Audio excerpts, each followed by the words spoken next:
Bien, bonjour à tous, donc, je m'appelle Alexandre Sanchez, je suis président directeur général de Myria Édition et je suis accompagné de mon associé Kevin Rollin, donc, qui est juste ici. Est-ce que tu veux te présenter?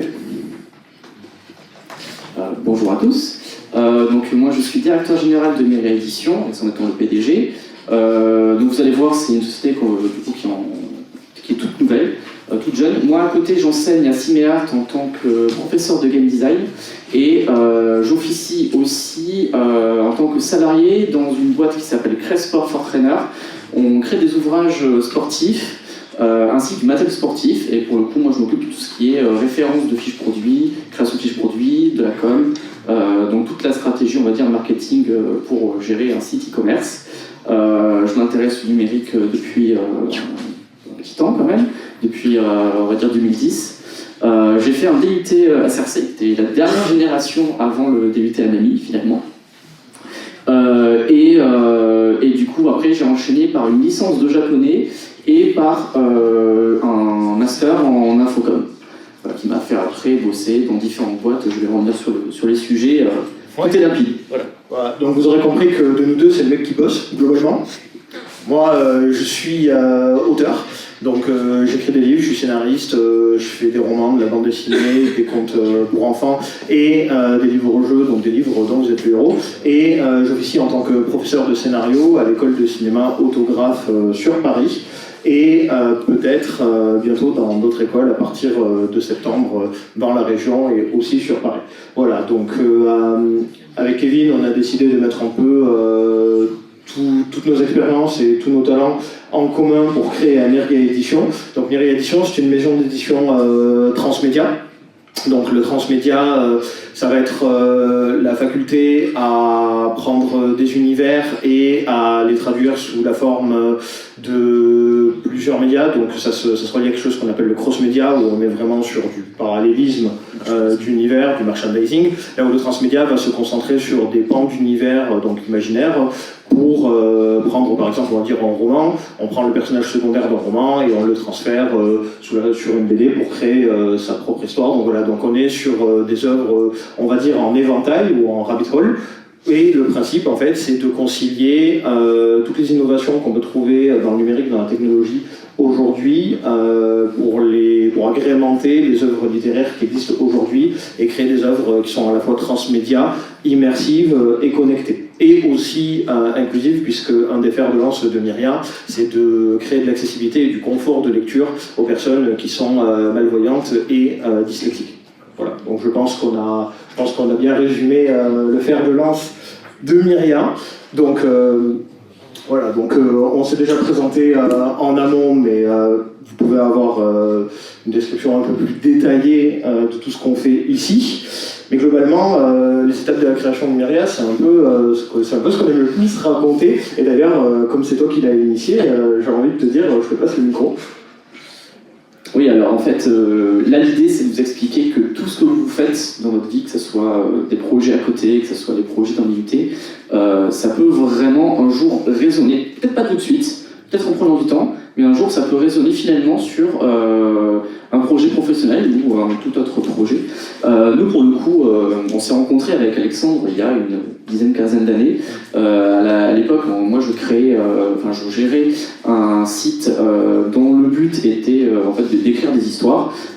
C'était vraiment des histoires interactives. Donc, quand on avait notre personne qui arrivait, elle enrichissait par-dessus le texte qu'on avait pu écrire, et du coup il y avait une histoire interactive comme ça qui s'est développée.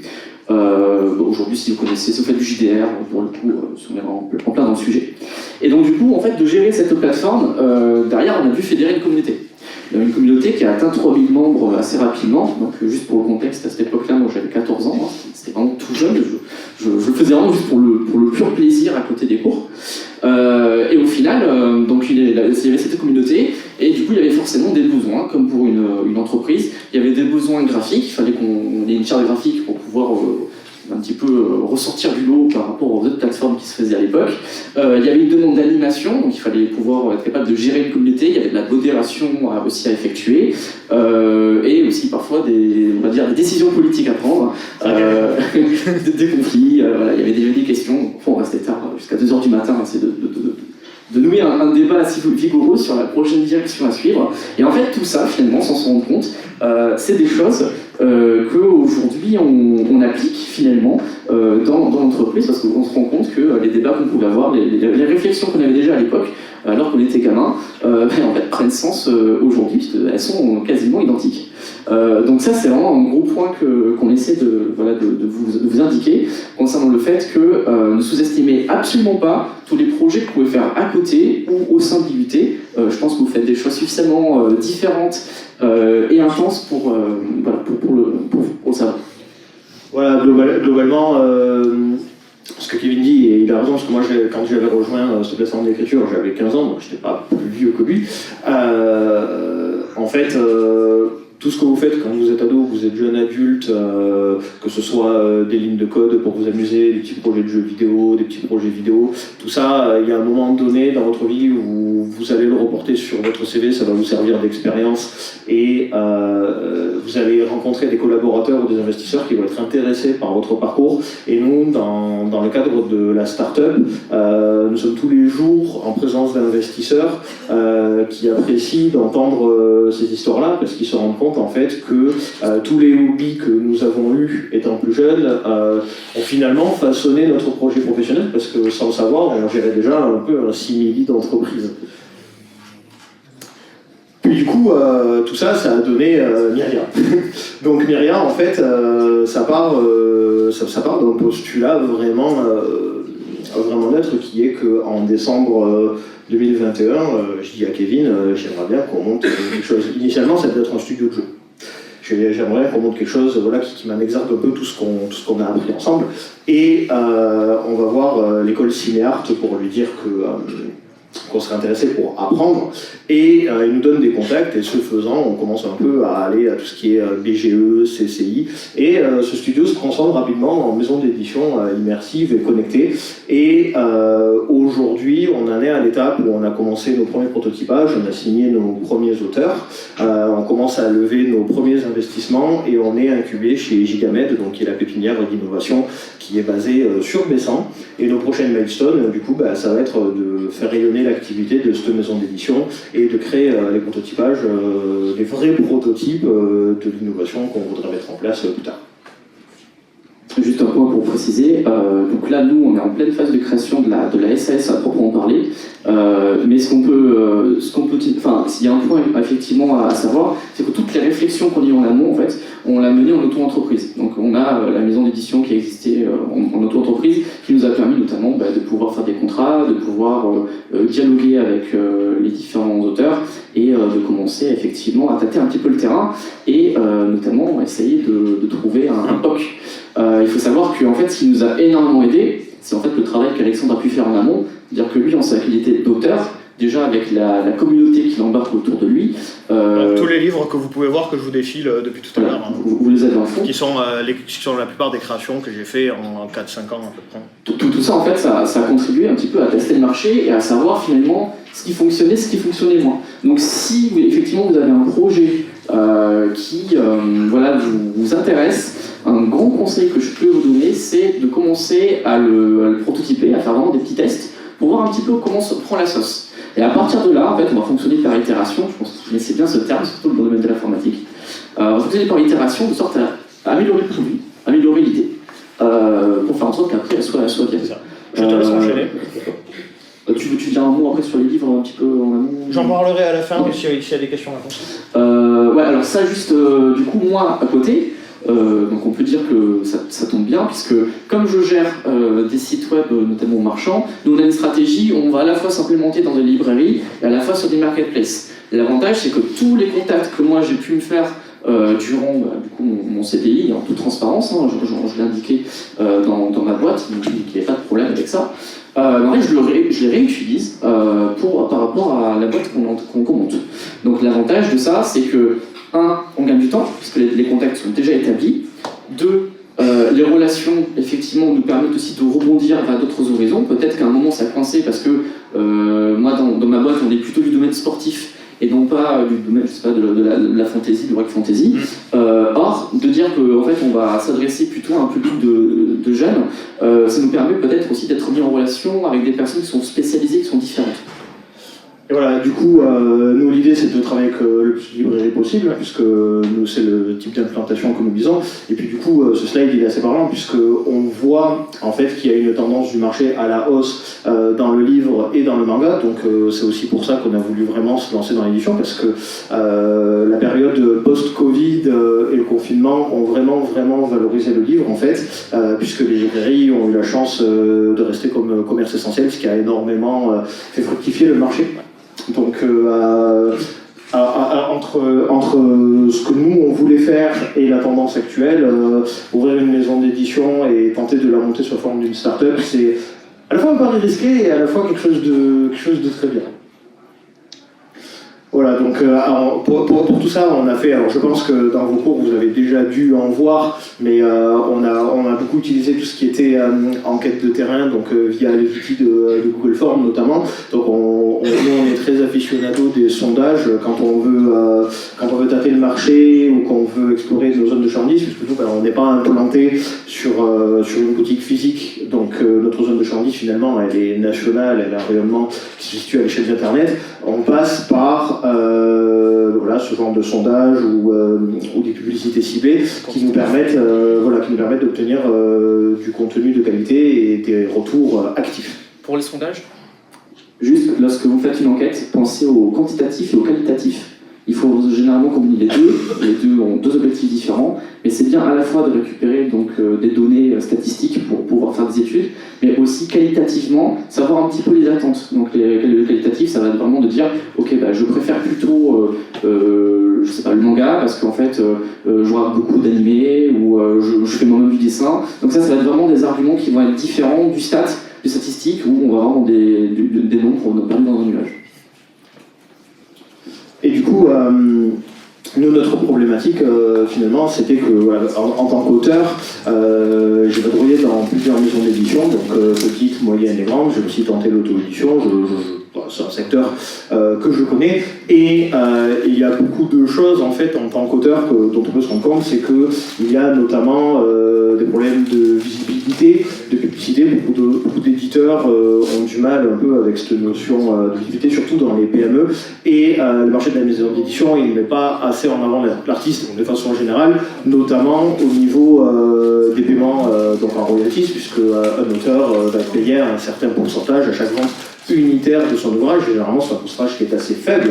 Du coup, le parti pris de Myriad Édition, en fait, c'est de prendre à l'envers un peu la chaîne du livre et de nous passer de certains acteurs qui vont vraiment ponctionner le chiffre d'affaires pour créer une internalisation du flux de nos ouvrages, de créer un circuit court, et que ces pourcentages économisés, qui sont quand même de l'ordre de 60%, nous permettent de faire des beaux livres tout en conservant un prix, alors je ne vais pas dire qu'il évite toute concurrence parce qu'on n'est pas dans de la concurrence déloyale, on s'aligne sur le marché, et de mieux rémunérer l'auteur, donc nous essayons d'atteindre des pourcentages qui sont à minima de 15%, là où le pourcentage alloué normalement à un auteur, fourchette large, est entre 4 et 8%, 10% pour les plus chanceux. Donc voilà, donc on a beaucoup de partenaires, comme on le disait au début de la présentation, Gigamed, donc, qui est la pépinière, Ciméart, qui est l'école de Béziers avec qui on travaille, on a la BGE, on a tous les réseaux innovation, on a Eco Essentiel, qui est un de nos partenaires privilégiés, puisqu'il s'agit d'une imprimerie normande, donc qui est située en Normandie, qui travaille avec du papier labellisé Clairefontaine, donc qui ne travaille qu'avec de la production française, qui nous permet en fait d'avoir du RSE et de ne pas imprimer hors de la France et d'avoir un retour écologique qualitatif sur les ouvrages que nous produisons. Ce qui est quelque chose qui nous tient à cœur, étant donné que ça nous permet notamment de pouvoir rentrer dans des dynamiques où on espère pouvoir rejoindre des associations qui permettraient notamment de replanter des arbres à chacune de nos ventes ou de nos sorties. Ce sont des choses qu'on vise en tant que start-up. Du coup, on va parler très vite fait des projets Myriad, donc de ceux qui sont signés. Imaginary River, c'est le remaster de la première saga de romans que j'ai fait. Donc, en fait, je me sers de crash test, on va dire.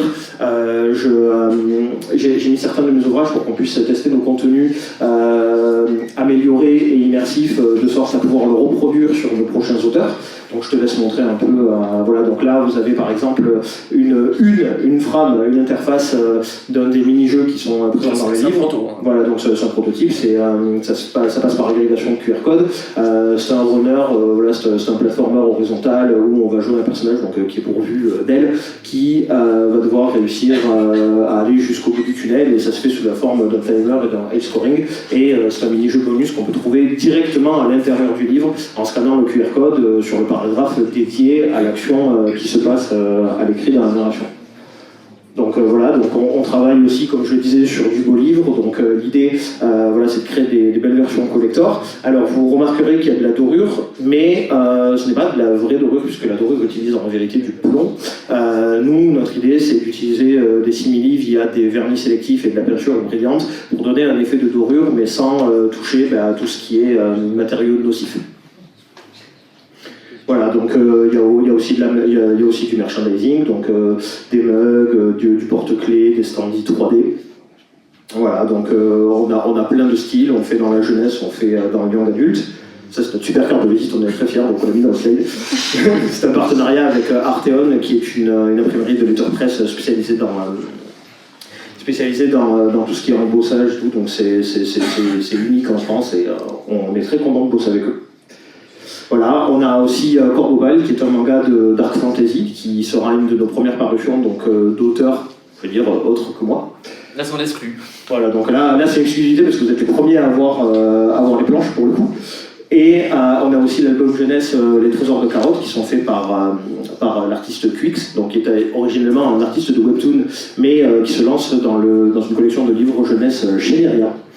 Et on a aussi le comic Beats, donc, qui est fait par Alicia Val, qui est un comic cyberpunk basé sur l'univers de la musique. Voilà, donc la question de financement, elle est pour toi. Juste un dernier point, tous les ouvrages que vous avez vus là, potentiellement, du coup, ils vont avoir une version entre guillemets augmentée, donc on n'hésitera pas à l'accompagner peut-être de musique autour, de création graphique ou de jeux vidéo, que vous avez pu voir avant la séquence là, qu'on vous a mis. Ça, on l'a créé sur Unity. Voilà, du coup on va créer d'autres petits mini-jeux. Juste la partie, donc le nerf de la guerre, donc la question du financement. Alors plusieurs conseils à ce niveau-là. Il est certain que il faut quand même un minimum forcément mettre un peu d'argent dans son projet. L'idée c'est de montrer qu'on y croit. Donc nous, chacun de nous, pour le coup, on a mis de l'argent en fonds propres.